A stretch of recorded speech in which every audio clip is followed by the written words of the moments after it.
Spider-Man.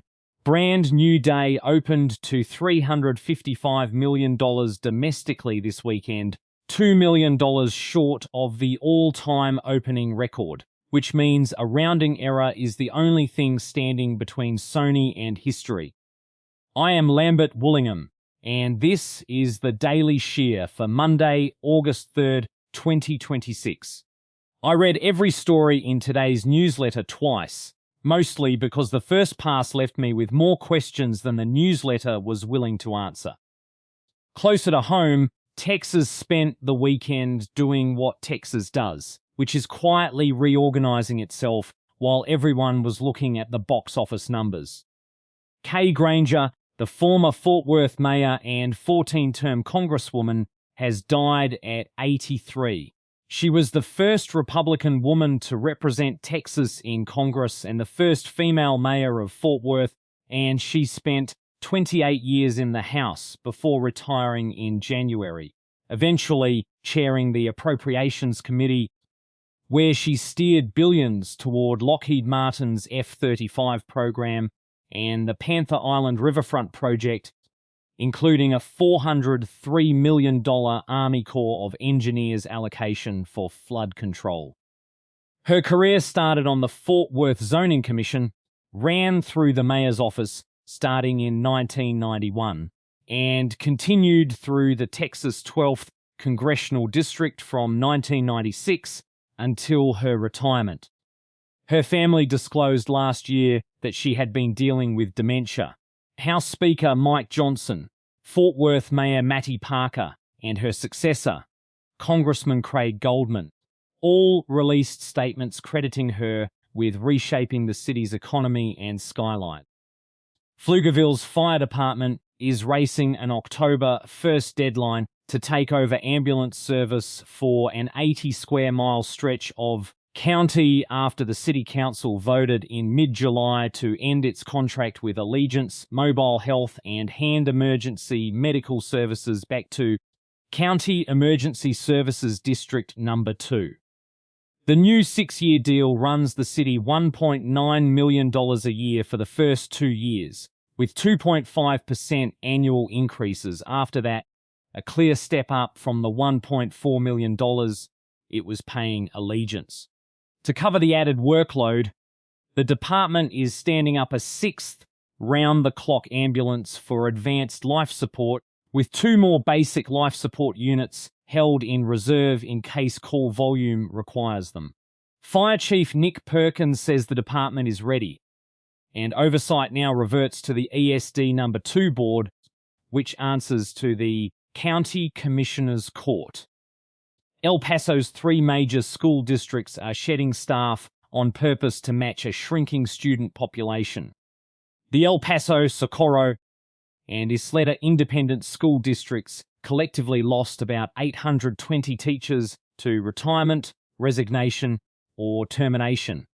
In the fiscal year that ended in June, roughly 10% of their combined workforce and replaced only 470 of them, leaving the rest of the vacancies open by design. That follows a 13% drop in regional enrollment over the past 7 years, which has left the 3 districts with about 124,000 students combined. El Paso Independent School District sweetened the exits this spring with a $3,000 buyout for early retirement, and officials are treating the whole contraction as permanent, not a temporary budget patch, with Tarrant County reporting a similar first-time drop in pre-kindergarten attendance since the pandemic. The Department of Homeland Security has subjected at least 10 detained immigrants to involuntary medical procedures during hunger strikes over the past 2 years, including force-feeding, intravenous hydration, and forced blood draws, according to court records filed across multiple federal districts. One Kurdish asylum seeker held at the Port Isabel Service Processing Center in South Texas was strapped down and force-fed for nearly 8 months until he was deported. A second detainee at the nearby Los Fresnos facility underwent similar procedures for 6 months. and the practice has also been documented at facilities in Miami, near Houston, and in Washington state. Human rights groups describe the interventions as a form of torture, and in at least 5 cases, detainees called off their hunger strikes only hours before forced feeding was set to begin. The records show the tactic was accelerated just before the administration's second term started. Money moved in strange directions today, most of it away from wherever it started. FIFA president Gianni Infantino is now personally lobbying the Trump administration, including Secretary of State Marco Rubio, for diplomatic cover after his plan to sell a $4.2 billion private equity stake in a new World Cup oversight entity collapsed under near-universal opposition and was scrapped Friday. He is reportedly hoping American political backing will help him hang on to his job through a 2027 re-election bid, having lost the confidence of federations across multiple confederations. The retreat has left him isolated just as the United States prepares to co-host next year's World Cup. Reaching for a foreign government's help to manage an internal soccer mutiny is a novel approach to labor relations. Opponents of the privatization plan say it will do nothing to calm the federations that actually control his presidency. AstraZeneca is negotiating what would be one of the largest deals in healthcare history, a roughly $400 billion acquisition of Bristol Myers Squibb that would create the world's 4th largest drug maker by market value.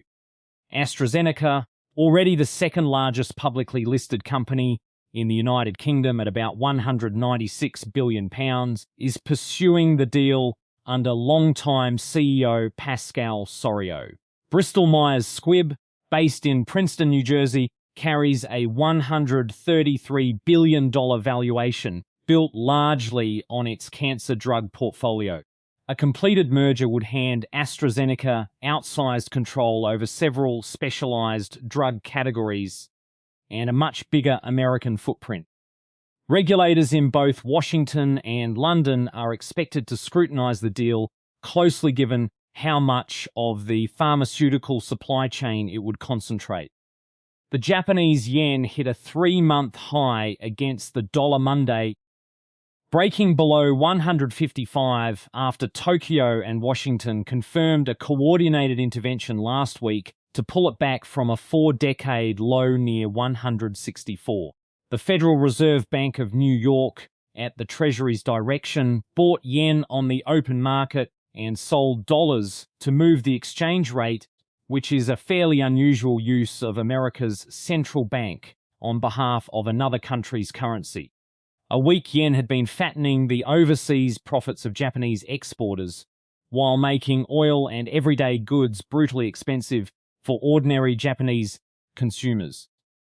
President Trump called the joint intervention a gesture of friendship, though analysts noted a softer dollar also happens to make American exports more competitive, which is a coincidence I am sure everyone involved is comfortable with. The Trump administration has finalized plans to end a Medicare prescription drug subsidy that currently keeps out-of-pocket costs down for seniors on Part D, with elimination set for 2027. Officials advanced the termination quietly this week, part of a broader retreat from capping what insurers and drug makers can pass on to patients. Without the federal backstop, insurers are expected to raise premiums and deductibles to protect their margins, and health policy analysts warn the change will hit lower-income retirees hardest, particularly those managing chronic conditions on fixed incomes. The subsidy's removal does not reduce anyone's drug costs. It just relocates them onto the people least equipped to absorb them. Nissan returned to profitability in the first quarter with a net gain of $24 million, a sharp turnaround from a $750 million loss over the same period last year, helped by a 9.5% sales increase to $19 billion and aggressive cost-cutting. CEO Ivan Espinosa called the recovery fragile, and it is easy to see why. The military closure of the Strait of Hormuz has disrupted the company's regional export logistics, and Nissan is losing ground in China to cheaper domestic electric vehicles. The company cut its annual delivery forecast from 3.3 million vehicles to 3.15 million, and a magnitude 7.1 earthquake in southwestern Japan last week forced a production halt that delayed roughly 5,000 vehicles. Nissan still expects to end the fiscal year in the black, assuming nothing else geological or geopolitical gets in the way. Beyond the balance sheets, the wider world kept producing its usual mix of fires, ballots, and things people are pretending did not happen. Wildfires across eastern Washington have forced the evacuation of roughly 60,000 people and destroyed more than 600 homes and buildings as 3 uncontained blazes converge on the suburbs of Spokane. The Department of Natural Resources says 16 separate fires are burning across 250,000 acres of state timberland, driven by extremely dry conditions and high winds, and thousands of residents are without power after the fires took out transmission infrastructure. Spokane Mayor Lisa Brown called it the most destructive disaster in the region's history, and recovery crews are still checking the burned perimeter for casualties. Governor Bob Ferguson has declared a state of emergency and asked the Trump administration for federal disaster relief and military support, while forecasters warn the fire weather is not improving anytime soon. Ukrainian drones struck deep into Russian territory overnight, killing at least 5 people and setting fire to a major distribution warehouse belonging to the e-commerce company Wildberries in the Samara region, about 500 miles from the Ukrainian border. It is part of a 2-week campaign aimed at dismantling the retailer's logistics network and putting visible economic pressure on Russian civilians. 2 more people died when a drone hit a residential building in the Saratov region, near a city that hosts a strategic bomber base and one of the country's major oil refineries. Russia's defense ministry claims it intercepted 635 drones over Crimea and the Black Sea, though it did not say how many got through, and it launched 133 retaliatory drones into Ukraine that killed 2 civilians in Zaporizhia and Kharkiv. The Senate has unveiled a stopgap funding bill to keep the government running through December 11th, timed specifically to avoid a shutdown during the run-up to the midterms. Senators want it passed before their August recess begins, 2 full months ahead of the actual September 30th deadline, which tells you everything about the sense of urgency involved. The Senate version strips out a $1 billion White House request for new Trump-class naval vessels and adds language blocking the executive branch from redirecting money from other programs to fund border operations. Majority Leader John Thune called passing it his top priority, which for a body about to leave town for a month is a fairly low bar to clear. Acting Attorney General Todd Blanche has formally shut down the Trump administration's $1.8 billion anti-weaponization fund, the mechanism designed to compensate the president's political allies, ending a standoff that had stalled his own confirmation. Blanche had told senators the fund was dead months ago, but the Justice Department refused to put that in writing, which is exactly the kind of refusal that makes a room full of senators suspicious. President Trump had reportedly threatened to let the nomination stall indefinitely rather than issue written assurances. Blanche signed the termination order over the weekend anyway, clearing the last hurdle to his confirmation and, on paper at least, ensuring the payouts to loyalists and Internal Revenue Service targets will not happen under this budget.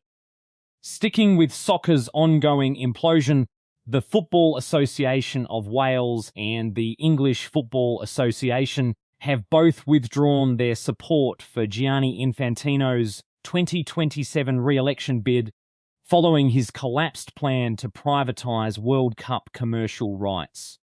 Welsh officials said plainly that he has lost their confidence over failures in leadership and governance, and the English Football Association followed within days. That comes on top of European and North American confederations already voicing similar concerns, which means his political base in two of the sport's founding nations has essentially evaporated. Infantino had hoped to quietly move past the privatization mess, but between this and his lobbying trip to Washington, the strategy of waiting it out does not appear to be working. The next FIFA presidential race is shaping up to be the most contested since the corruption scandals of a decade ago. And Sony and Marvel's Spider-Man. Brand New Day pulled in an estimated $355 million domestically this weekend, landing just $2 million short of the all-time opening record set by Avengers Endgame in 2019. Add in $572 million internationally, including $121 million out of China, and the film's global debut hit $927 million against a reported $225 million budget. It also produced the single highest grossing weekend in North American box office history, pulling in $430 million total and burying Christopher Nolan's The Odyssey in the process. Tom Holland remains by some distance the most bankable man in a unitard. That 6th Pflugerville ambulance is going to sit there, fully staffed 24 hours a day, waiting for call volume to justify its 2 backup units. And I would like someone to explain what happens when those 2 backups need their own backups. Because at some point down this road, the fire department stops having fire trucks and just becomes a very large parking lot of ambulances idling in formation, waiting for permission from a call volume spreadsheet to go anywhere. Eventually, the entire 80 square mile coverage area is nothing but ambulances parked nose to tail, each one contractually obligated to wait for the ambulance behind it to be needed first. And somewhere in the back, a lone actual fire truck sits under a tarp, reclassified as a historical artifact. I do not know what you call a fleet that exists purely to justify its own contingency plan, but County is about to find out, and I expect it will cost $1.9 million a year to maintain, with a 2.5% bump annually forever. Somewhere in Samara, a Wildberries warehouse is now short several distribution routes worth of inventory, which means someone's package is going to arrive late, and no algorithm on Earth is going to word that delay honestly. That is the shear for today. Lambert Woollingham, signing off before this newsletter finds a way to make ambulances more expensive than they already are. The day has been shorn. Until tomorrow.